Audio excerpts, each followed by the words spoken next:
Ay, boss, excuse me po. Ay. Seaman po kayo? Oo. Anong trabaho niyo sa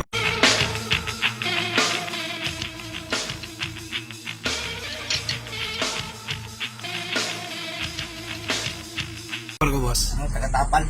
Kapal lang. Ang butas. Magkano sa kanya, boss? 3,550. 550? Okay.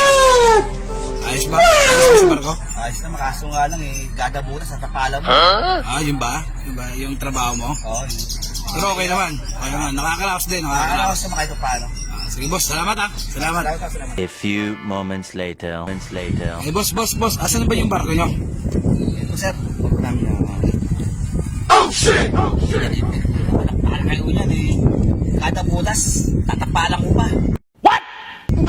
Ilang sakay yung ano dyan? Asa? Kumakarga kami na ano, ng 8.5. 8.5? Gago! Medyo marami din, boss. Oh, maraming butas ba? Maraming butas. Araw-araw yan. Tinatapalan mo. Oo. Magkano nga ulit yung sahod mo, boss? 3,550. Oh my God! Sabi na lahat yun. Sama na. Na. Libre pagkain, libre tubig, libre tulugan. Salamat, boss. Salamat. Salamat.